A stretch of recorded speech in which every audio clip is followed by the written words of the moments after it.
여러분은 1월이 되면 어떤 것들이 떠오르십니까? 금연을 떠올리시는 분들도 있겠고, 다이어트를 목표로 삼으시는 분들도 있을 것이며, 설레는 여행을 생각하시는 분들도 있겠지요. 저는 축구팬답게 1월이 되면 이적 시장이 가장 먼저 떠오르곤 합니다. 그리고 또 한 번의 1월이 지나갔지요. 그래서 이번에는 세리아 클럽들의 2020년 겨울 이적 시장을 살펴보는 시간을 갖도록 하겠습니다. 먼저 유벤투스 얘기를 가볍게 하면서 시작하죠. 유벤투스의 1월 영입은 참 단촐했습니다. 파르마에서 포텐을 폭발시킨 클루세프스키 단 한 명 영입에 그친 겁니다. 그마저도 클루세프스키는 남은 시즌을 파르마에서 보내고 내년 시즌부터 유벤투스에 합류한다는 조건이 붙었습니다. 이 선수의 주된 포지션은 공미와 윙어 자리이고 킥력과 피지컬이 참 돋보이는 선수라 할 수 있겠습니다. 인테르도 이 선수를 노렸지만 선수가 포지션 문제로 거절했다고 알려져 있는데 콘테의 전술상 공미와 윙어가 없는 팀이기 때문에 선수의 선택은 탁월했다고 개인적으로 생각합니다. 저는 유벤투스의 클루세프스키 영입이 이 선수에게 유벤투스가 최고 통첩을 날렸다고 생각합니다. 베르나르데스키입니다. 클루세프스키와 포지션이나 요구되는 역할이 완벽하게 겹치는 선수이고 최근 너무 폼이 좋지 않기 때문입니다. 어쨌든 2000년생, 만 19살에 완성된 선수를 고작 3,500만 유로에 사올 수 있었던 것은 유벤투스로서는 엄청나게 좋은 거래라고 할 수 있겠습니다. 그리고 유벤투스의 방출은 딱 2명 있었는데 우선 엠레찬을 도르트문트로 보냈습니다. 어차피 전력 외의 선수였는데 제법 값을 잘 받았죠. 또 만주키치를 카타르 클럽 알두하일에 보냈습니다. 만주키치에 대해서는 유벤투스 비판을 좀 해야 할 것 같은데 내보내는 과정이 좀 신사답지 못했죠. 특히 크리스마스 파티에도 초대를 안 해준 것은 선을 좀 많이 넘었다는 생각이 듭니다. 여름에 이 선수가 팀을 나가지 않아서 유벤투스의 영입 전략이 꼬였다는 것도 충분히 이해합니다. 하지만 그럴 거였으면 애초에 재계약을 하지 말았어야죠. 한 드라마의 명언이 있잖아요. 기분이 태도가 되면 안 됩니다. 이게 무슨 무례한 짓입니까? 다음은 인테르의 겨울 이적 시장입니다. 인테르는 이번 겨울 실패의 연속이었는데요. 앞서 말했듯이 쿨루세프스키도 실패, 미드필더 뎁스를 채워줄 비달 영입도 실패, 루카쿠의 백업으로 필요했던 지루 영입도 역시 실패였습니다. 그리고 인테르는 윙백 보강을 위해 로마의 스피나졸라와 폴리타노를 맞바꾸는 딜을 시도했는데요. 여기서 인테르가 약간 욕을 처먹어야 마땅할 것 같습니다. 이 딜이 빠그라진 것을 정리하자면 다음과 같습니다. 첫째, 인테르는 스피나졸라가 메디컬 테스트를 통과한 이후에도 몸 상태를 문제 삼아 로마에게 단순 임대하겠다는 뜻을 통보합니다. 이미 서로 완전 영입을 하기로 합의를 끝낸 상태에서 말입니다. 둘째, 그러자 재협상에 들어간 양팀은 스피나졸라가 15경기에서 16경기를 출전할 시에 완전 영입을 하기로 합의를 마칩니다. 셋째, 그런데 인테르가 또 한 번 통수를 치는데요. 앞서 합의했던 스피나졸라의 출전 경기 옵션이 45분 이상을 뛰어야만 인정할 수 있다고 일방적으로 요구를 한 겁니다. 상당히 예의에 어긋난 짓거리입니다. 여기서 임대와 관련한 짤막한 FFP 상식 하나 설명을 드리고 넘어가겠습니다.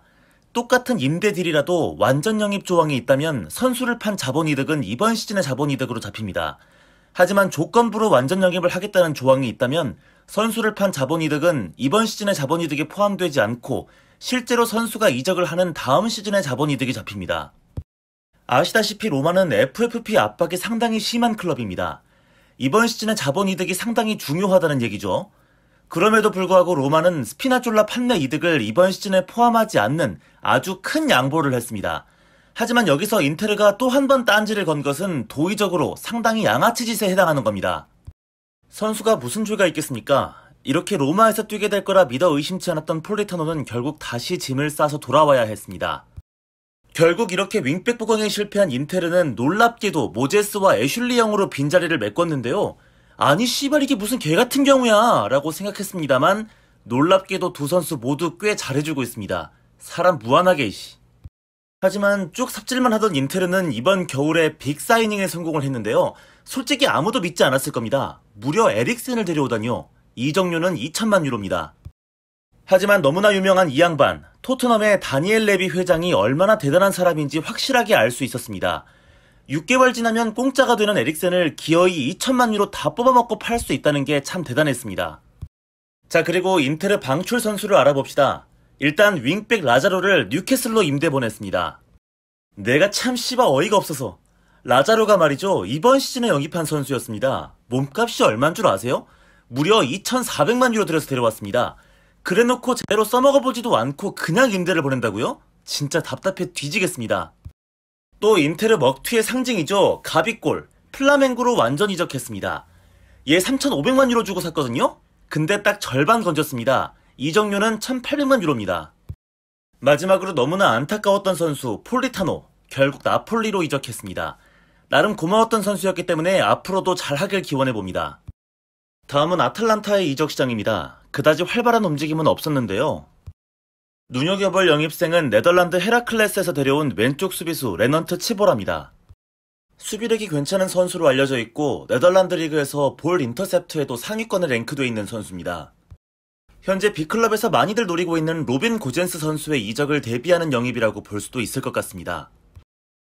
또 밀란의 시몬 키에르를 보내면서 마티아 칼다라를 다시 데려왔는데요. 이 선수가 부상이 참 많아서 밀란에서 2시즌간 제대로 뛰질 못했는데 뭐 제대로만 뛸 수 있다면 리그 베스트 11 정도는 그냥 할 수 있는 선수이기 때문에 경우에 따라서는 또 한 번의 대박이 나올 수도 있을 것 같습니다.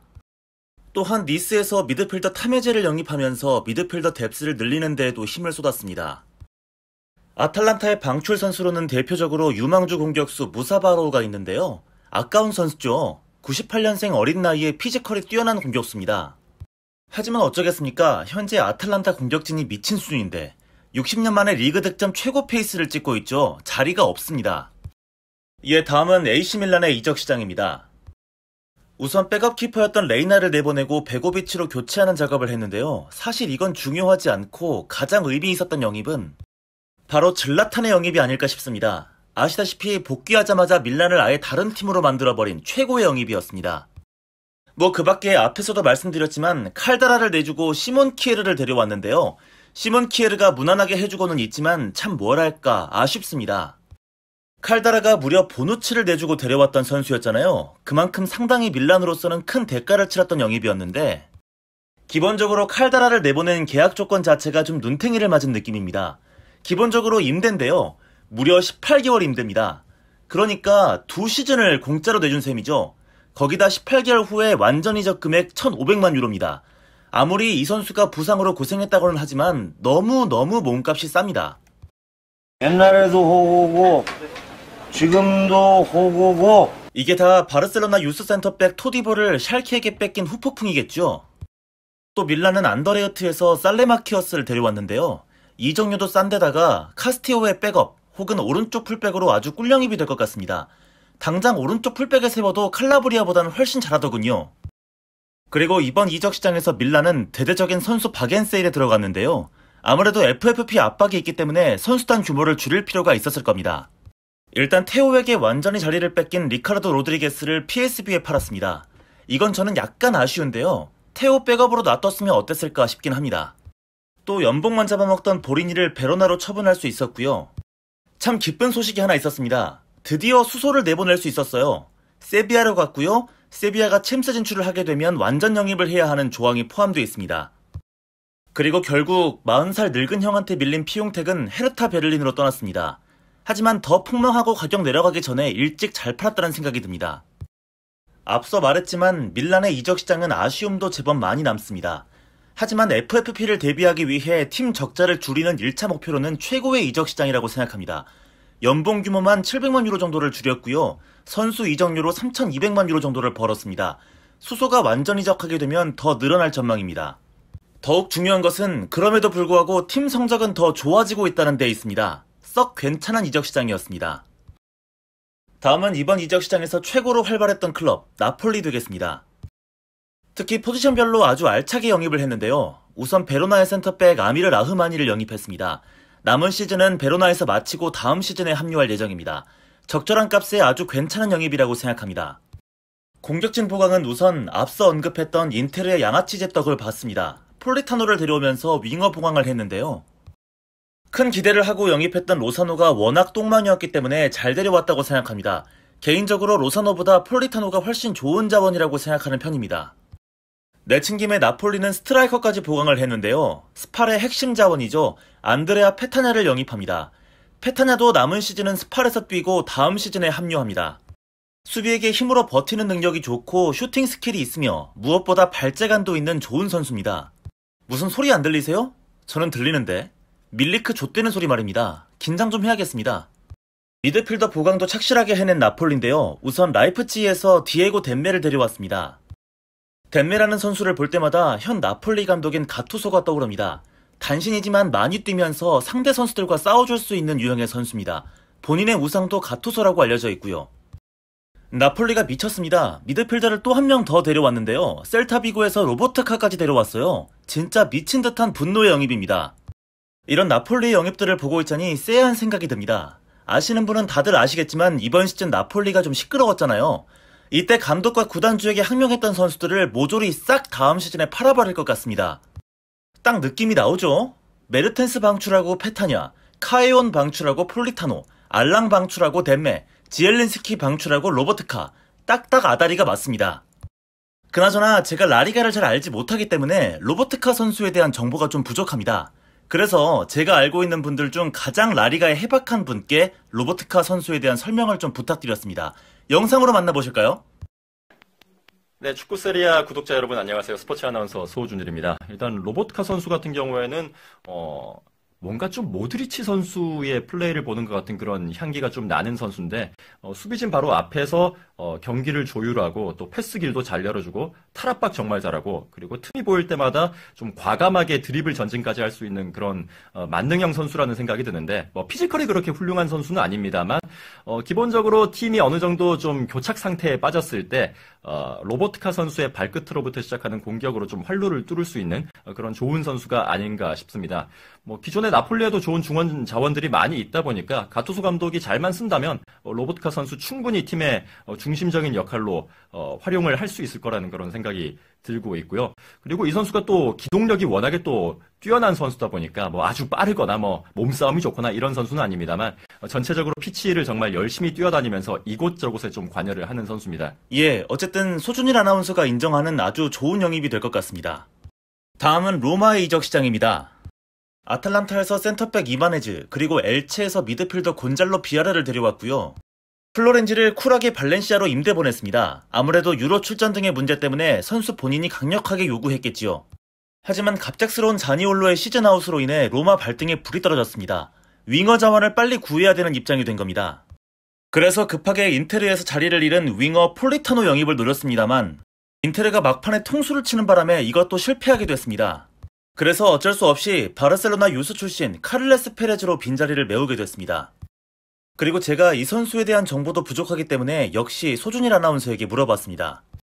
AS 로마에 영입된 카를레스 페레스 선수는 기본적으로는 윙어입니다. 왼쪽과 오른쪽을 모두 소화를 할 수 있는 선수인데 어리죠. 아직까지 만 22세의 선수가 아직까지는 좀 다듬어지지 않은 듯한 그런 모습들이 분명히 있는 선수인데 제가 보기에는 패스라든지 킥이라든지 이런 거에 장점이 있다기보다는 좀 1대1 상황을 즐기고 드리블 돌파 같은 거에 좀 자신감이 있어 하는 선수가 아닌가 싶어요. 그 선수가 정말 드리블을 잘한다. 이런 의미는 아니고 이런 거를 피하지 않고 즐기는 선수라는 생각이 드는데 일단 AS 로마가 지금 윙어가 좀 태부족한 상황이다 보니까 카를레스 페레스 선수 정도라면 분명히 팀에 도움이 될 수 있는 그런 선수가 아닌가 싶습니다. 클래식한 윙어라기보다는 분명히 좀 중앙으로 들어와서 플레이를 즐기는 선수인 것 같은 인상인데 로마 쪽에서 어떻게 또 활용을 할지는 지켜봐야겠죠. 제 이야기 맞죠? 대충 틀린 건 아니죠? 뭔 얘기했냐? 로보카 선수하고 페레스 선수 얘기했었는데. 로보카가 아니고 로보트카. 로보트카. 발음을 잘해. 알아서 해, 그냥. 대충 헛소리는 안 했죠? 하여튼 그냥 알아서 해. 예, 알아서 하라고 하시는데요. 대충 이 정도의 얘기면은 컨펌을 받았다고 생각하고 저는 축구 세리아 운영자분께 영상 넘기도록 하겠습니다. 많이 봐주시고요. 지금 EBS FM 한준희 소준일의 축구 녹음을 하는데 지금 잠깐 쉬는 시간에 제가 촬영을 하고 있는데 여러분 팟빵 까십시오. 팟빵 까셔서 한준희 소준일의 축구 구독하시고 좋아요. 처음부터 끝까지 모든 에피소드 저희가 50개 넘게 이렇게 녹음을 했는데요. 다 찍어주십시오. 다 찍어주시면 저희도 축구 세리아에 또다시 뭔가 좀 도움을 드릴 수 있는 상황이 오면 또 도움을 드릴 수가 있겠죠. 모쪼록 축구 세리아 그리고 한준희 소준의 축구 많이 사랑을 해주시기 바랍니다. 안녕. 예, 정말 축구 중계 명콤비였죠. 소준일 아나운서님 그리고 한준희 위원님께 다시 한번 감사의 말씀드리겠습니다. 한준희, 소준일의 축구도 많이 들어주시면 감사하겠습니다. 저도 매주 듣고 있는데요. 들어가 보시면 세리아 클럽들의 역사를 한 팀 한 팀 소개하는 방송도 있고요. 레전드 선수들이나 감독들을 비교하는 방송들도 다양하게 준비되어 있습니다. 정말 내용이 알차기 때문에 제 채널은 안 하시더라도 이 방송만큼은 구독과 좋아요 꼭 눌러주시면 감사하겠습니다. 그럼 세리아 주요 클럽들 겨울 이적 시장 정리 여기서 마치겠습니다. 다른 클럽들은 다른 영상에서 필요에 따라 영입 선수들 얘기를 풀겠습니다. 감사합니다.